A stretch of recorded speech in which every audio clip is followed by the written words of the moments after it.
இப்ப அந்த கோடைக்காலம் ஆரம்பிச்சதுல இருந்தே நெறைய உடம்பு சரியில்லாம போகுது சார். குழந்தைகளா இருக்கட்டும், பெரியவங்களா இருக்கட்டும். நெறைய பேருக்கு வந்து காய்ச்சல் தொடர்ந்து வந்துட்டே இருக்கு. விதவிதமான நோய்கள்லாம் வந்துகிட்டே இருக்கு சார். எப்படி சார் இது தீர்ந்து போகுமா? இல்ல கோடைக்காலம் முடியும் போதே இது முடிஞ்சிருமா?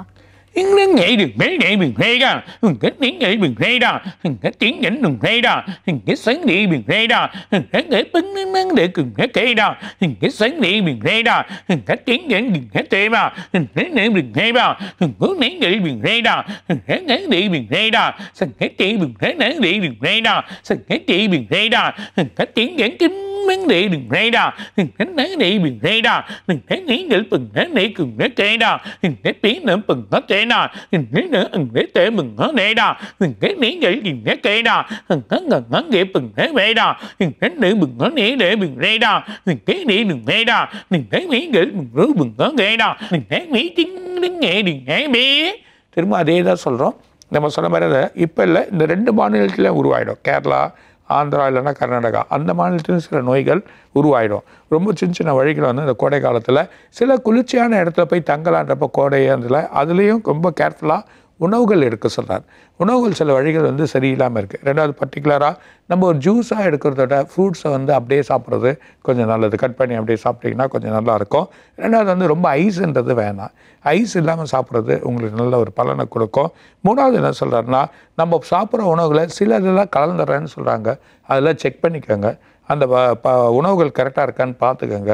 சில செக் பண்ணி எடுத்துக்கிறது நல்லது. இப்போ பார்த்தீங்கன்னா நமக்கு தர்பீஸில் ஏதோ இன்ஜெக்ஷன் போட்டுறாங்க, அந்த ஸ்வீட் இன்ஜெக்ஷன் ஏதோ போட்டுறாங்க, அந்த டார்க்காக சவுப்பாக இருக்க மாதிரி இருக்கக்கூடிய நிலைமை வருது.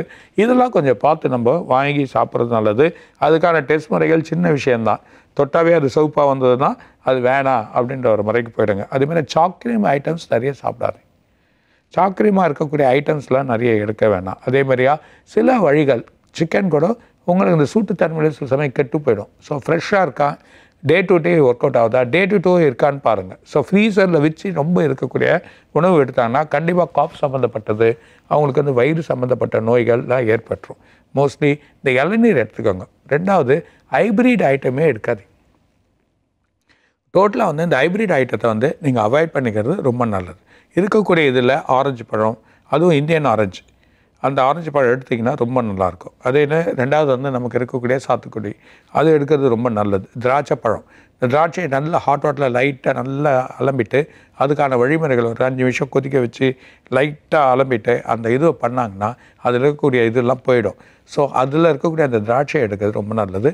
பன்னீர் திராட்சை உடம்புல வந்து நமக்கு நல்ல ஸ்ட்ரென்த்தை கொடுக்கக்கூடியது. புரியுது? பன்னீர் திராட்சை.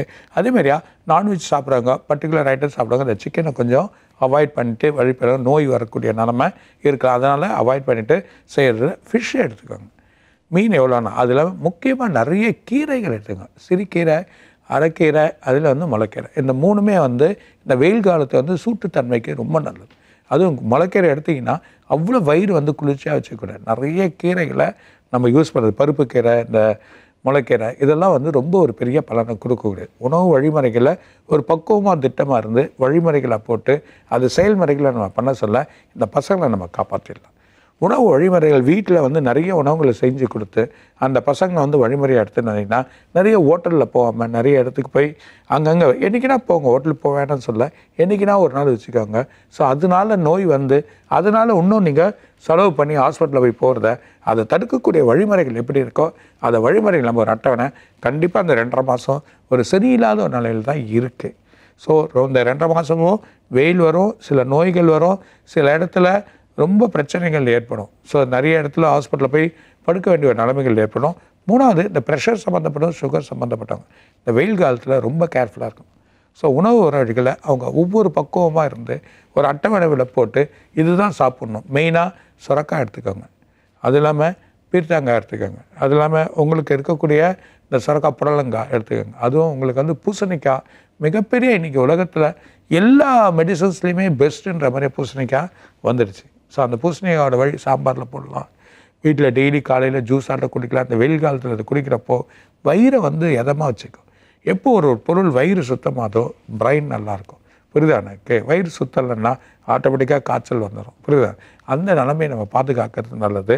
வாழ்வாதாரத்துக்கு தேவையான வழியை, வாழ்க்கையை வளம்பெறத்துக்கான வழியும் நம்ம தேடிக்கிறது ரொம்ப நல்லது அப்படின்றத சொல்லலாம்.